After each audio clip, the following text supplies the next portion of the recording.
আসসালামু আলাইকুম, hi everybody.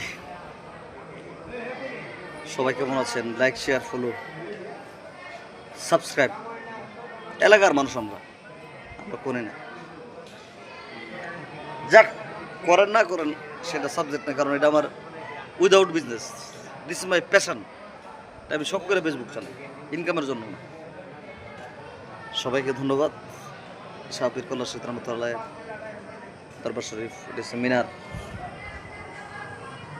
এটা আমরা এলাকার একটা গর্ব, মানে ব্রাহ্মণবাড়িয়া ডিস্ট্রিক্ট জেলার মধ্যে শ্রেষ্ঠ মিনার হিসেবে এটা জরিপে উঠে আসছে। জরিপে বিভিন্ন সাংবাদিক আছে, তারা আমরা একটা জরিপ করছে। আমাদের একটা বাহিনী আছে, বুঝছেন না, মিডিয়ার জগতে। আজকে আসল খবরটা হলো কি জানেন? যুদ্ধটা থামায়া ট্রাম্পে কি করছে, ইসরায়েলে প্রচুর অত্যাধুনিক যে বোমাগুলা, বহরের বহর বোমা ইসরায়েলে মোতায়েন করছে। মানে ইরানের সাথে বিশাল ধরনের একটা যুদ্ধ হবে আজকের। সবাই ইরানের জন্য দোয়া করবে, 2 রাকাত নামাজ পড়ে এরা যেন দোয়া করবেন, মুসলমানরা যত জয় হয়। সাধারণ মানুষ পাকিস্তানের বর্ডার খুলে দিছে, তো ইরানের জনসংখ্যা কমই, আমি ভুলে গেছি আসলে, এগুলো আমার ডায়েরিতে লেখা আছে। ইরান তো ফার্সি ভাষা কিন্তু কঠিন ভাষা। আরবি এরা মোটামুটি বোঝে, ইংলিশ কম বোঝে।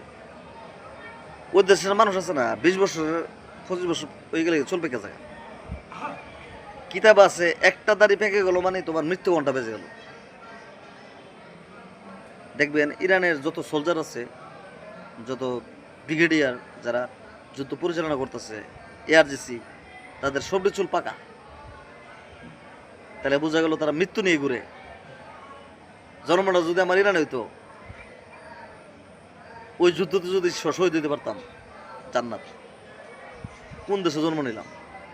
কালকে লাইভে বলছিলাম কিছু কথা, অনেকের মনে কষ্ট নিতে পারে। সবাই ইরানের জন্য আমি দোয়া চাচ্ছি বারবার।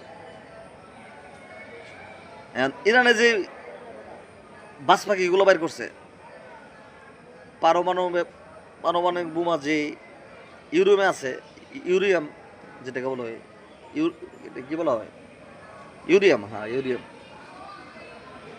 150 বানাতে পারবো, 150 থেকে 200 বানাতে পারবো। আমার মনে বানাই লেছে। আরেকটা ক্ষেপণাস্ত্র বানাইছে, ওটা আগার মধ্যে দিয়ে দিছে, মনে করেন এটা পারমাণবিক বোমা। ওই এবার যুদ্ধ হবে, কিন্তু এবার যদি যুদ্ধ স্টার্ট হয়, এটা বন্ধ হবে না। কিন্তু আমার চিন্তার বিষয় হচ্ছে সারা বিশ্বের এশিয়া